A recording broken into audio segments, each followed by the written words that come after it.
Thank you.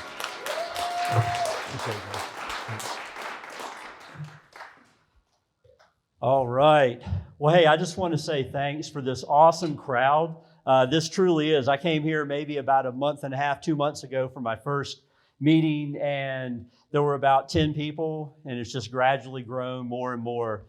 So this is awesome to see a bunch of small business owners here in the room, and thanks for all those that are online as well. So as Joe mentioned, I am a veteran, but I do want to start just a little bit before my retirement status and talk a little bit about what got me to this point. So back in 1969, I'm not going to. No. So really, what I will focus on is when I started my Air Force career, which was in 1992.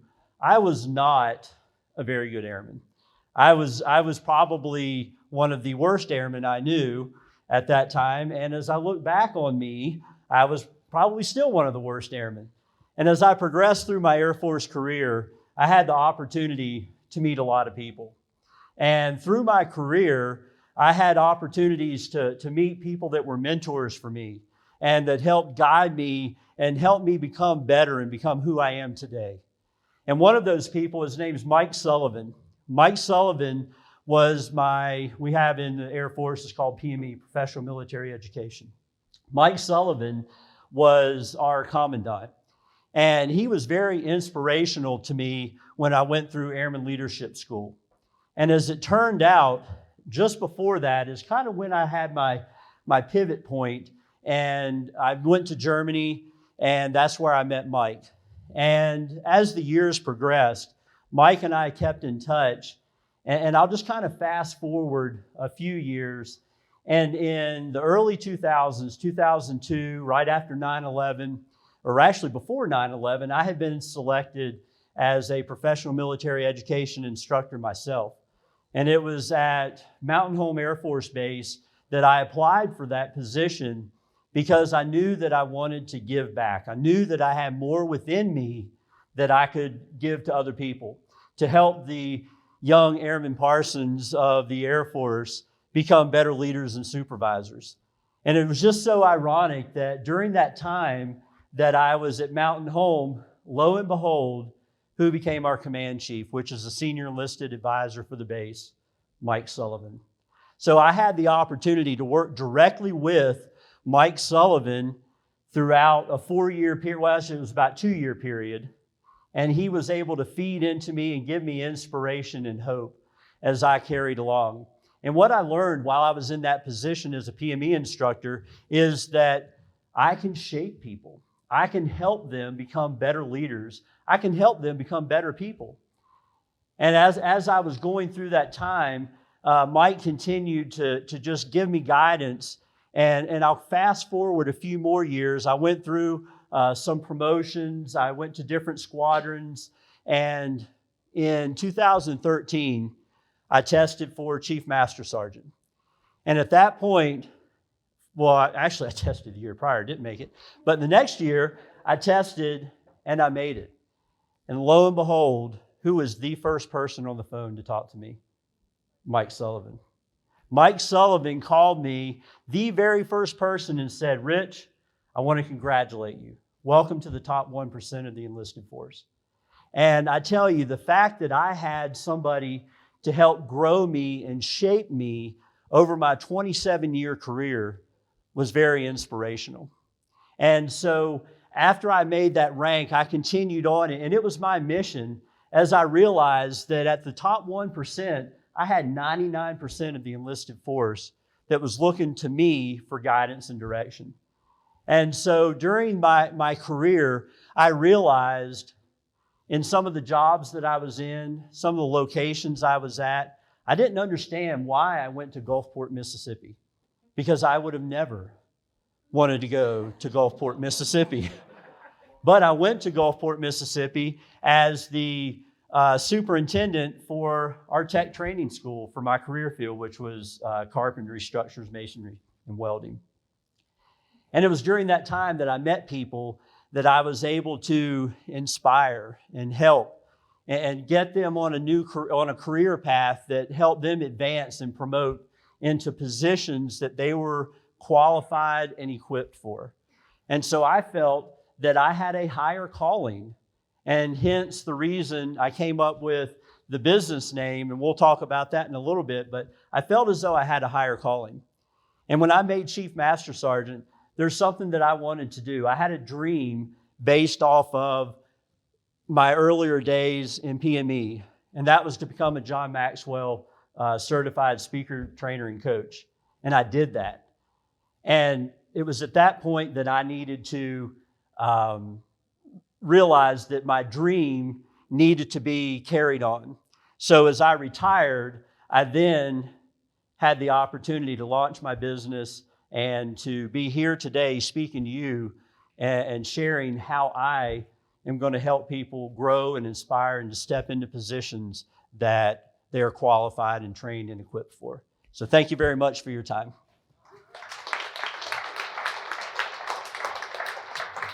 Yes, 6 minutes goes very fast. The floor is open for questions. Anybody but Brandy. So the other day we were talking about the riches and the niches. Yes. Explain to us how you help people find that in themselves. Wow. So riches and the niches, that's kind of a phrase I've heard from whether it's Christian Simpson and the John Maxwell team or others talking about it. What is meant by the niches, and you all understand this, is getting people or getting to the people in the right place to help them in whatever they're going through. So how I help people is I speak with them and I find out what their passions are, what their purposes are, what it is that they need. And when you find what a person needs or wants, then you're able to help them achieve that. You know, it's said that people will buy or do business for two reasons. They either want to solve pain or create pleasure.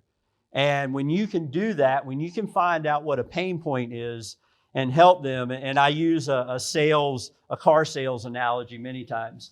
You know, if somebody's coming into a car dealership or you're speaking with them about a car, there's one of two reasons they're there. Either they have a hunk of junk that they want to replace, or they have a dream car like the R8 that's sitting at Colorado Springs Audi right now that that they want to go, they want to experience that, or they want to test drive it 10 or 12 times. And although they've never let me test drive that car. But you find out what a person wants, and then you help them achieve that. And when you do, you gain trust and you gain respect from those individuals. So thank you. Good question. Frank. Rich, congratulations. Thank you, brother. What you do. You do an incredible job in our community. But we're in the midst of what I have labeled the coach's culture. So in other words, we have cultures kind of coming out of our ears all over the place and from a lot of different modalities. And given the culture that we live in that has elevated coaching, I think sometimes to a degree we hadn't heard. But of elevated coaches, what is your place, or what is your niche market that helps us realize your thing? Right. Good question. So what I'm doing today, and this is, I think, Rihanna is probably the only one who knows this, and I think Bob, we had a discussion about the business leg I have now. It's called bench growth. He said to be very careful with that first word. As I first mentioned, he was like, what? No. So bench growth. So where this came from is, as I mentioned in my intro time, was that training and equipping people to go into positions that they're qualified for. And what I find oftentimes, and I've seen this in the military and in civilian sector, and I'm sure many of you can relate to this, is there are people that oftentimes are in positions that they are just not qualified for. And that happens a lot of times because, you know, just because they're the top salesperson doesn't mean they need to be the supervisor or the leader of that sales team. And that happens many times. Thank you. So, Frank, to answer your question, my ideal client are those that have people that suck at their job, and I want to go in and help them get a little bit better. And that's the short version. But the real truth is that I want to go into companies that have a need to not only develop a people growth, a career development program, but also they want to set up a future growth program. So when employees say, they come into an entry-level position and they are that salesperson, and you realize that they have strengths and abilities that they can capitalize on, that you're able to grow them and not just let them sit out there and flounder. I was reading a report here not too long ago, I think it was the Harris poll had mentioned this, that 77% of people feel as though they're on their own for development within their jobs. 77%. That is a lot of people that feel out there on their own. So what I want to be able to do is to go into businesses, and if it's 1, 2, 10, 20, however many, find out what is needed and then help them craft a plan that is going to allow people to be successful in their current position or their next position. And when that happens, the company has a lot better chance of flourishing and growing into what they're meant to be. Because I was reading, I think it was Clear Company had a report out that 22% of people leave their job because of lack of growth, lack of career development opportunities. And of those 22%, 40% leave in the first year. So you think about it, depending on the size of your workforce, that could be a real kick in the butt. And when that happens, they say that it takes 33% of a person's salary or pay to find a recruitment, to recruit and find somebody to take that position. So if that 22% and the 40% in the first year, and say you're in a young startup position and you've got a large portion of your workforce, even 1 or 2, leaving, that can be detrimental. Because what that 33% of pay and revenue is, or that pay and salary, that's revenue. That's money that you had unplanned that you have to spend to get somebody back in that job. And how many people in here plan to spend 33% of a person's salary times however many to replace somebody on your workforce? That's not a planned expense. So that means revenue drops. And in this current time, as Frank was talking about, you can't afford that. You can't afford that during this time because people want jobs, but getting qualified people isn't always as easy. Yes? Please tell us more about your business name. Okay, so bench growth is, honestly, this is brand new. This is the first time I'm even talking about bench growth. So under my business name, Higher Calling Consulting, one of my legs of that business is bench growth.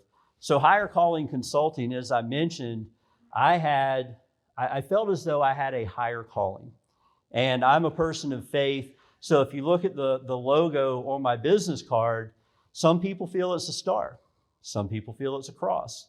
Whichever one I'm fine with. It's a conversation starter. So I've had many people look at my logo and say, hey, is that a cross? And I said, it sure is. And then we have a discussion. Or if they feel it's a star, they're, that's pretty cool, I like it. And we have a discussion about whatever. But I felt as though I had a higher calling and I could give back to people. I wanted it to be Higher Calling Coaching, but that name was already taken. So I had to go with consulting, which kind of makes it a little difficult when you look at the email address, highercallingconsultingllc.com. Quite a mouthful, but it's still my higher calling. It's what I want to do, and I want to continue to give back just as I did during my military career. Thank you. Ben or Joe, whichever one. Okay. So I hear you're an author. Tell me about your latest literary project. Thank you. You're welcome. So I have written a couple things, some good, some bad. I think good, but anyway. So what I have done, I've done 2 things. I was watching or listening to a webinar a while back with Chandler Bolt, who has a book called Published. Self-publishing school kind of got me thinking about being an author. And then I watched something with Jason Fladlin talking about writing a book and sitting down in one session and writing. So I made the bad mistake of doing that at 9 o'clock at night. Yeah, so at about 2:30 in the morning, I finally strolled into bed. But what I had done is I created a book that is really kind of a first part of a second book. It's called Save Time and Money, 3 Steps to a Renewed Mind. It has absolutely nothing to do with bench growth unless somebody needs to have some mindset work to make sure they're ready to step into their next job. But so 3 Steps to a Renewed Mind is really, that book is about doing a mindset inventory exercise that allows you to identify really any of your frequent offenders is what I call them. You know, those limiting beliefs, self-doubt, all that stuff that creeps up.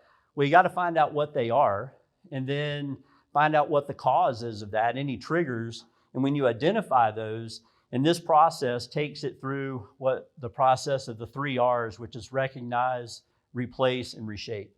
And so by doing the mindset inventory exercise, you're able to recognize, and as you know, knowledge is power, then you got to do something with it. And that's where the replace and reshape come in. And then I have a course that I've launched, and the book that goes along with that is called M is for Mindset. That one's not on Amazon. The first one is. And if you happen to read it, please leave reviews. Thank you very much. But the second book, M is for Mindset, that right now is a book that I'm offering in conjunction with my course. If you're out to my website, you can actually get a free copy of it. Little inside tip there. And but definitely, and that one's not out for reviews yet, but I'd be happy to get feedback on it. So thank you. Joe. So, Rich, I know there's a lot of veterans here in the room, and I want to kind of spring off of what Frank was talking about of the coaching culture and what a unique opportunity is. But I want you to talk to folks about how impossibly perfect your training in an Air Force career as a senior NCO was to take on this role. You know, because most people think of senior NCOs as leaders, which I definitely do, but I think your more important job is leading up and keeping that precocious second lieutenant under control, maybe a crazy colonel under control, and that More so the crazy colonels and lieutenant colonels. How similar is this job that you're doing right now to what you've been doing your whole life? Yeah, good question.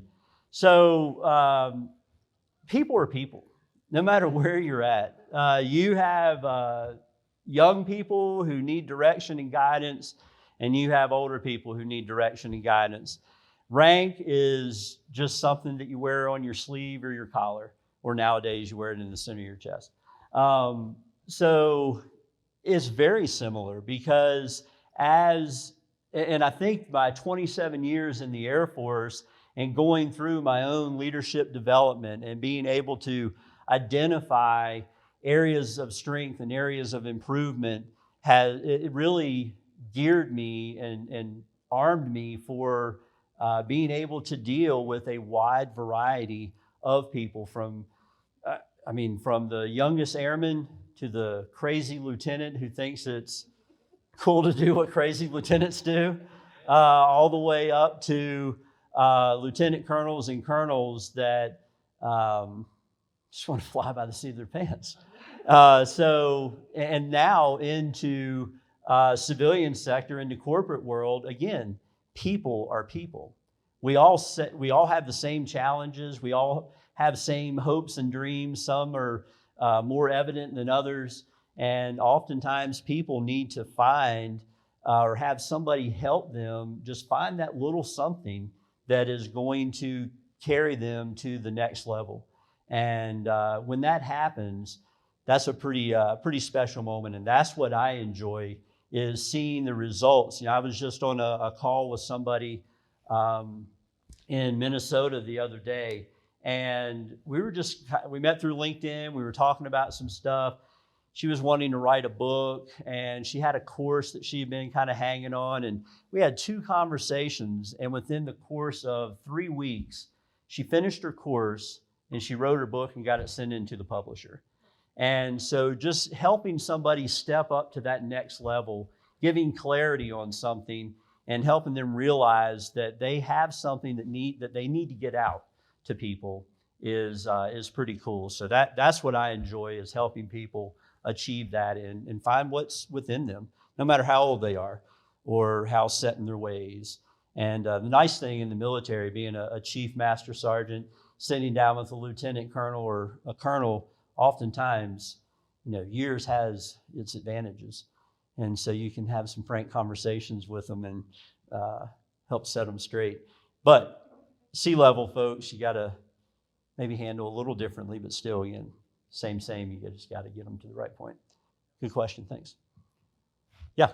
I'm curious, with your experience with working with businesses, how many have you spoken to that have a Dream Manager program in place or a Dream On program? And have you ever heard of that program before? I have not heard of that program. There are plenty of businesses I know of that need something like that. I've had when I retired, I worked for a utility company, and I had the opportunity to interview 19 operations supervisors. And one of my goals in this, I was in training development, and I had to develop training programs for them. So one of my focuses with operations supervisors was to find out what they needed to be successful in their jobs. And it turned out that of the 19, only 2 of them even felt remotely prepared to do their job. I had comments like, "I don't know what I don't know," or one guy said, "I'm flying blind." And so when I hear that, it kind of put the radar up for me that something needed to be created. And the 2 people that were prepared, that came because they were paired up with people that knew what they were doing. They had the opportunity to have that development that others didn't have. And in this particular instance, there were people in leadership positions that had gone through one level of development, but there wasn't anything else. So his comment to me was, "What's next?" I don't want companies to be in that what's next position. I want them to know what's next. And if that's what next is me helping them, that's great. But if not, I'm going to give them tools that they need to be able to reach out and to get seminars or people coming in to speak with them. But as far as the Dream On, I haven't heard of that, but that is definitely, it sounds like a great program and one that many people would benefit from. Time for one more question before the special question. Go. Yeah, man. What do you find is your biggest challenge in finding clients to work with that are open to the consulting idea that you can come in and help them with their business and take Right. it to another level? Good question. I think the biggest challenge is just kind of people get used to just things, the same old, same old. They get used to how things have been. And especially from a leadership perspective, during one of the studies I mentioned earlier, it was said that, I think it was the one from the Harris poll, that when they talked to the organizational leaders, they felt as though they were offering adequate growth and development opportunities, because maybe they had a couple classes or something they could do. But talking to the employees, they felt totally opposite. They felt that they didn't have enough career development opportunities. So what I find in those instances, as I've talked to people, is that sometimes they do have it, but they're just not publicizing it very well. I keep spitting. They're not publicizing it very well, and they don't know that there's something out there. They don't know that there's programs that they can take advantage of. Some people, like every company I've worked for, one of the first questions I ask them is, do you have a professional development budget? And when they say yes, I ask how much, and then I take advantage of it. They paid for the last portion of my John Maxwell certification, one of the companies I was at, and another one paid for half of my recertification or part of my registration to go to a conference. So I think knowing what's out there and publicizing it, making sure that gap is closed between the leadership and the employees to where they know that there is something, and if there's not, that they need to get it. All right, who wants to ask a super special question? I do. Go. Okay. I don't know if it's super special, but it is to me, but I'll ask. Do you know of any jobs that work with refrigerators and stuff? I love refrigerators. 1, 2, 3, no. I do not, unfortunately. But I would say if you go out onto a Lineable or any places like that, you can find people that do it. That would be just fun. I've always, since I was a kid, I've loved those refrigerators. I have a million of them if I could, and I actually wanted to create my own one day. This would be my dream house, okay? Make it, you think of a walk-in refrigerator, but think of a house instead and put the refrigerator. It's like you walk inside, it's all cold, put the fans all over, and then upstairs is the freezer part. So call it the fridge house. That would be my dream home, knowing that it's cold all the time. Yeah, that's awesome. Well, you know you can do that. You go to Alaska, leave the windows open.